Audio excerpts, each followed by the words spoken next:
Hello students, magnetic properties of transition metal complexes का ये second video है। पिछले वीडियो में हमने मैग्नेटिज्म में क्या होता है और उसके टाइप जैसे कि paramagnetic, diamagnetic, ferromagnetic, anti ferromagnetic और फेरी मैग्नेटिक सब्सटेंस क्या होते हैं, इन सब के बारे में डिस्कस किया था। फिर उसके बाद हमने मेथड ऑफ डिटर्मिनेशन देखे थे, जो कोए मेथड और फैराडे मेथड को हमने डिस्कस किया था। और आज के वीडियो में हम स्पिन ओनली फार्मूला और ऑर्बिटल क्वेंचिंग आदि को हम डिस्कस करेंगे। स्पिन ओनली फार्मूला, इसको डिस्कस करने से पहले हम कल की क्लास को एक बार रिवाइज कर लेते हैं।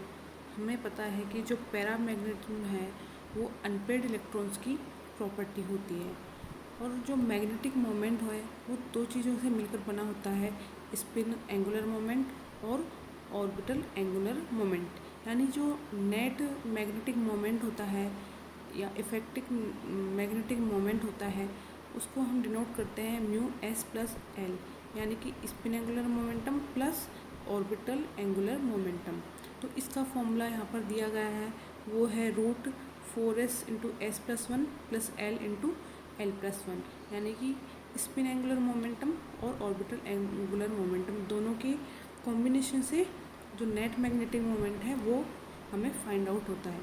लेकिन कुछ जो first D block metal complexes हैं उनमें जो सेकंड टर्म है यानी कि ऑर्बिटल मैग्नेटिक मोमेंट, उसमें जो ऑर्बिटल कंट्रीब्यूशन है उसकी क्वेंचिंग हो जाती है या उसका शमन हो जाता है।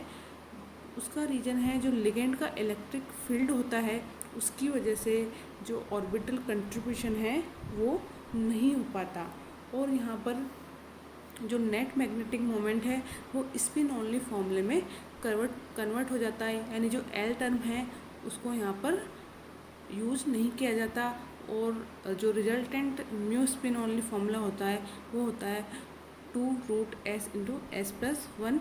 यहाँ पर s है नेट स्पिन क्वांटम नंबर, और ये होता है number of unpaired electron by 2। तो जो इसको हम नंबर ऑफ इलेक्ट्रॉन्स के टर्म में भी लिख सकते हैं, वो हो जाएगा mu spin only is equal to √n+2। यानी कि जो कुछ डी ब्लॉक की जो फर्स्ट रो की जो मेटल कॉम्प्लेक्सेस हैं वहाँ पर सिर्फ स्पिन ओनली फॉर्मूले से ही मैग्नेटिक मोमेंट को कैलकुलेट किया जाता है।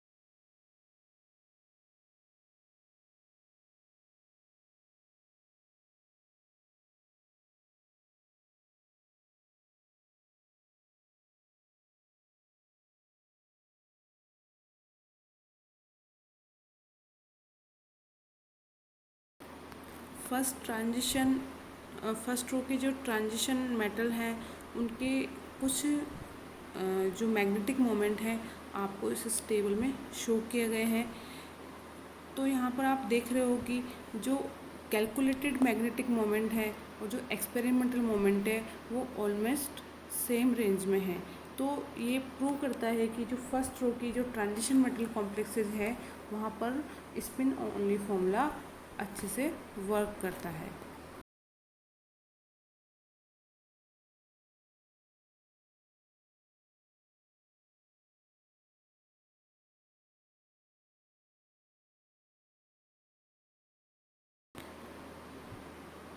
थ्री डी मेटल कॉम्प्लेक्सेस पे स्पिन ओनली फार्मूला यूज करते हैं। तो यहाँ पर इस फॉर्मूले के साथ इसका एप्लीकेशन भी दी गई है कि ये जो मैग्नेटिक मोमेंट डाटा है उसका हम किस किस प्रकार से यूज कर सकते हैं। इसलिए आपको एग्जांपल दिया गया है, वहाँ पर आपको मैग्नेटिक मोमेंट दे रखा है। एक कोबाल्ट+2 का ऑक्टाहेड्रल कॉम्प्लेक्स है, उसका मैग्नेटिक मोमेंट है 4.0 μ b, यानी कि बोर मैग्नेट्रॉन। तो आपको फाइंड आउट करना है कि इसका डी इलेक्ट्रॉन कॉन्फ़िगरेशन क्या होगा। तो इसके लिए हम उसको इस प्रकार से सॉल्व करेंगे कि हम सबसे पहले तो देखेंगे कि कोबाल्ट +2 आयन का जो नॉर्मल इलेक्ट्रॉनिक कॉन्फ़िगरेशन है वो क्या होता है, वो होता है D7। अब इसकी फिलिंग किस प्रकार से होती है वो इस पर डिपेंड करता है कि जो कॉम्प्लेक्स है वो हाई स्पिन कॉम्प्लेक्स है या लो स्पिन कॉम्प्लेक्स है। अगर कंपाउंड हाई स्पिन कॉम्प्लेक्स होगा तो क्या होगा, यहाँ पर इलेक्ट्रॉन की फिलिंग किस प्रकार से होगी, इलेक्ट्रॉन T2G5 और Eg2, यानी कि T2G जो ऑर्बिटल्स है उसमें 5 इलेक्ट्रॉन्स होंगे और Eg ऑर्बिटल में 2 इलेक्ट्रॉन्स होंगे। लेकिन अगर लो स्पिन जो है ओरिएंटेशन होगा इलेक्ट्रॉन्स का तो वहाँ पर T2G ऑर्बिटल में 6 इलेक्ट्रॉन्स होंगे और Eg ऑर्बिटल में 1 इलेक्ट्रॉन अनपेयर्ड कंडीशन में होगा। तो इससे हम spin only magnetic moment calculate कर लेंगे। तो क्या होगा, हाई स्पिन कंडीशन में यहाँ पर आएगा ऑलमोस्ट 3.87 बोर मैग्नेटॉन, और जब लो स्पिन होगा तो यहाँ पर आएगा 1.73। तो हम यहाँ पर देख रहे हैं कि जो कैलकुलेटेड है हाई स्पिन का वो जो ऑब्जर्व्ड है उसके काफ़ी क्लोज है। तो इससे ये कंक्लूजन निकलता है कि जो हमें कोबाल्ट +2 का और ऑक्टाहेड्रल कॉम्प्लेक्स दिया हुआ है वो एक हाई स्पिन कॉम्प्लेक्स है और उसका इलेक्ट्रॉनिक कॉन्फ़िगरेशन क्या होगा, T2G5 Eg2।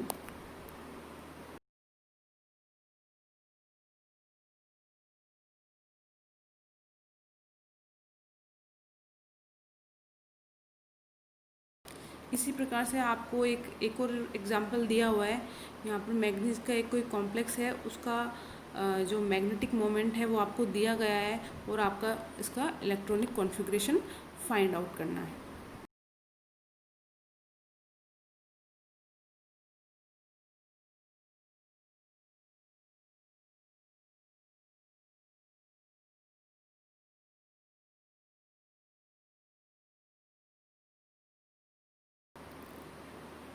इसी प्रकार आपको एक और एग्जांपल दिया गया है और उसको मैंने सॉल्व करके आपको समझा रखा है कि जो एक क्रोमियम का कंपाउंड है उसका म्यू इफेक्टिव या जो नेट मैग्नेटिक मोमेंट है वो है 4.75, और आपको यहाँ पर देखना है कि जो ये कॉम्प्लेक्स है वो हाई स्पिन कॉम्प्लेक्स है या लो स्पिन कॉम्प्लेक्स है। तो सबसे पहले हम ये फाइंड आउट करेंगे कि क्रोमियम कौन से ऑक्सीडेशन स्टेट में है। तो क्रोमियम यहाँ पर +2 ऑक्सीडेशन स्टेट में है और इसका इलेक्ट्रॉनिक कॉन्फ़िगरेशन होगा D4।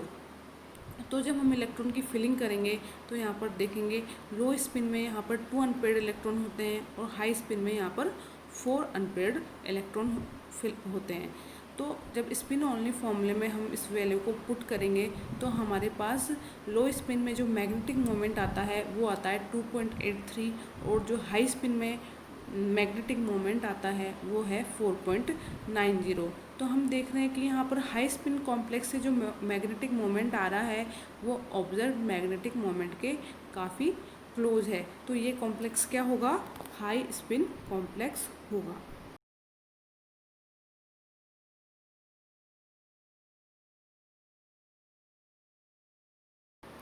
आपको यहाँ पर होम असाइनमेंट के रूप में मैंने कुछ क्वेश्चन या एक्सरसाइज दी है जिसमें आपको मैग्नेटिक मोमेंट दिया गया है कॉम्प्लेक्सेस का और आपको क्या क्या चीज़ फाइंड आउट करनी है। यहाँ पर आपको जो ट्रांजिशन मेटल है उसकी ऑक्सीडेशन स्टेट फाइंड आउट करनी है, उसके साथ उसका electronic configuration, geometry of complex और type of metal ligand bonding, इन सब जो डाटाज है उसको आपको फाइंड आउट करना है।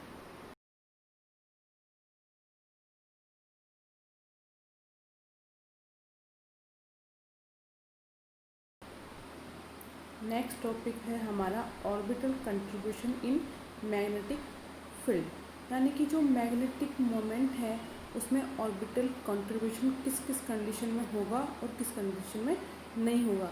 जैसा कि हमने अभी देखा है कि 3D जो ट्रांजिशन मेटल कॉम्प्लेक्सेस हैं उसमें ऑर्बिटल कंट्रीब्यूशन नहीं होता, वहाँ पर ऑर्बिटल कंट्रीब्यूशन की क्वेंचिंग हो जाती है। वो क्वेंचिंग किस प्रकार से होती है, क्यों होती है, उसको हम अभी डिस्कस करेंगे। तो सबसे पहले हम देखेंगे orbital contribution from easy orbital set, यानी कि जो ईजी ऑर्बिटल सेट है वो ऑर्बिटल कंट्रीब्यूशन किस प्रकार से शो करता है। तो इसमें क्या होता है कि जिस ऑर्बिटल में इलेक्ट्रॉन प्रेजेंट है उस ऑर्बिटल का सिर्फ उन्हीं ऑर्बिटल में सिंपल रोटेशन से ट्रांसफॉर्मेशन हो सकता है जो इक्विवेलेंट और डीजनरेट स्टेट के होते हैं। हमें पता है फ्री आयन में क्या होता है कि जो पांचों डी ऑर्बिटल्स होते हैं वो डीजनरेट स्टेट में होते हैं और सबका जो शेप है वो एक दूसरे में इंटर कन्वर्टेबल होता है। तो इसलिए यहाँ पर इजीली रोटेशन से ट्रांसफॉर्मेशन हो जाता है और ये ऑर्बिटल कंट्रीब्यूशन शो करते हैं। लेकिन जो मेटल कॉम्प्लेक्सेस हैं वहाँ पर क्या हो जाता है, क्रिस्टल फील्ड की वजह से स्प्लिटिंग हो जाती है और जो डी ऑर्बिटल्स है उनकी डीजनरेसी भंग हो जाती है।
आपको जो ये चित्र दिया हुआ है, जो डायग्राम है, उसमें आप देख रहे हो कि अगर हम 90 डिग्री या 45 डिग्री जेड एक्सिस के अलोंग अगर रोटेशन करते हैं तो D X Z D Y Z में कन्वर्ट हो जाता है और D X Y D Y Z में कन्वर्ट हो जाता है और D X Y D X Z में कन्वर्ट हो जाता है और इसी प्रकार डी एक्स वाई भी D X square Y square में कन्वर्ट हो जाता है।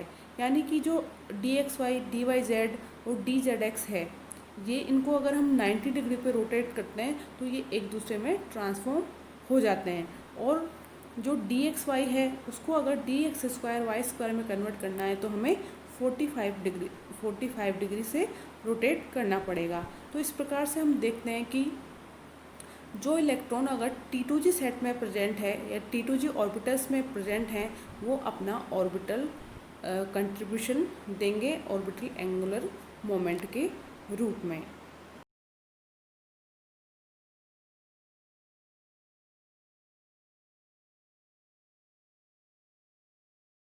लेकिन ऑक्टाहेड्रल कॉम्प्लेक्सेस में क्या होता है, due to crystal field splitting degeneration between the dxy and dx square y square orbital is also removed। हम देखते हैं कि क्रिस्टल फील्ड के प्रेजेंस में जो डीजनरेट डी ऑर्बिटल्स है वो दो सेट में स्प्लिट हो जाते हैं, T2G और EG। तो T2G में dxy होता है और EG में होता है dx स्क्वायर वाई स्क्वायर। तो यहाँ पर क्या होता है कि ये इजीली रोटेट नहीं कर पाता, D X Y D X square Y में अब रेस्ट्रिक्टेड यहाँ पर रोटेशन हो जाता है। और जो इलेक्ट्रॉन्स ईजी ऑर्बिटल्स में प्रेजेंट होते हैं वो एंगुलर मोमेंट में कंट्रीब्यूशन नहीं करते।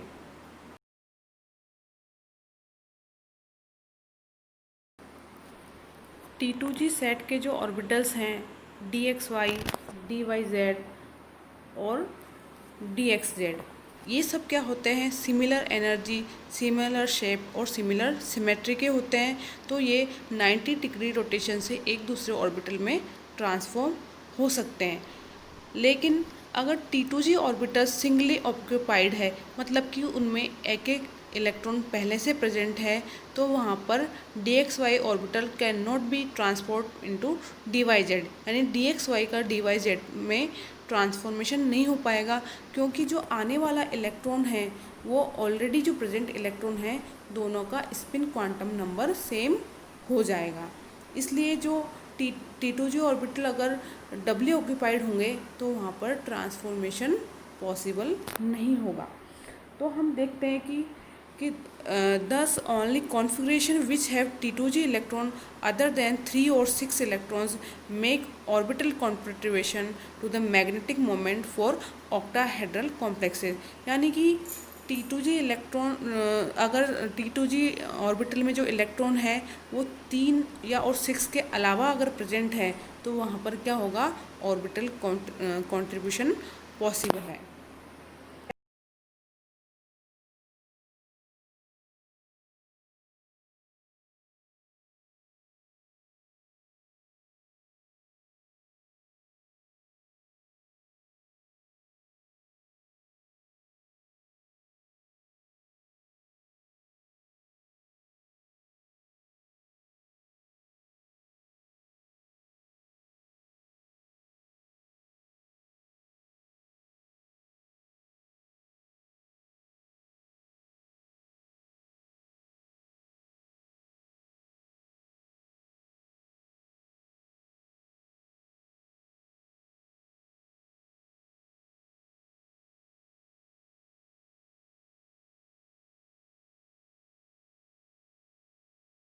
कह सकते हैं कि जो D1 और D2 इलेक्ट्रॉनिक कॉन्फ़िगरेशन है वो ऑर्बिटल मैग्नेटिक मोमेंट में कंट्रीब्यूशन शो करेगा।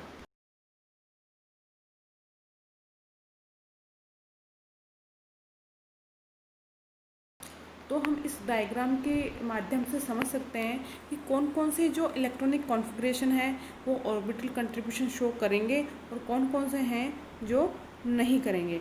तो ऑक्टाहेड्रल कॉम्प्लेक्सेस में अगर हाई स्पिन में D1, D2, D6 और D7 कॉन्फ़िगरेशन है तो वो ऑर्बिटल कंट्रीब्यूशन शो करेंगे, और अगर लो स्पिन है तो D1, D2 तो करेगा ही, लेकिन अगर D4 और D5 कॉन्फ़िगरेशन है तो वो भी ऑर्बिटल कंट्रीब्यूशन शो करेगा।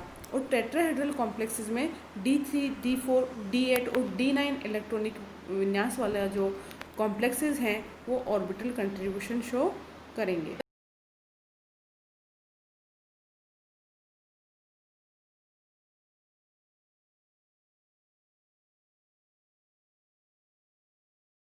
या हम इस प्रकार भी कह सकते हैं कि वो इलेक्ट्रॉनिक कॉन्फ़िगरेशन जिसकी ग्राउंड स्टेट ट्रिपली डीजनरेट होती है वो ऑर्बिटल मैग्नेटिक मोमेंट में कंट्रीब्यूशन शो करेगी। अब ये ट्रिपली डीजनरेट से क्या मतलब है वो हम आगे के वीडियोस में देखेंगे।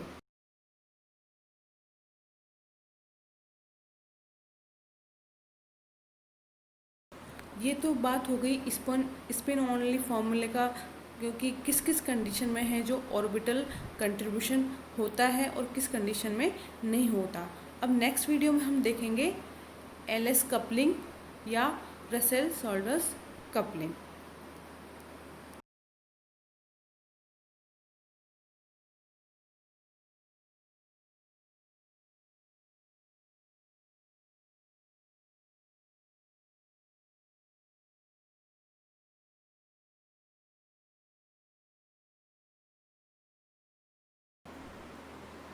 और इसके साथ ही हम जो टर्म सिंबल्स हैं उसको वो हमारे नेक्स्ट चैप्टर में है, लेकिन उसको भी हम इसी टॉपिक में कवर करते हुए चलेंगे, क्योंकि उसकी शुरुआत इस चैप्टर में हो जाती है।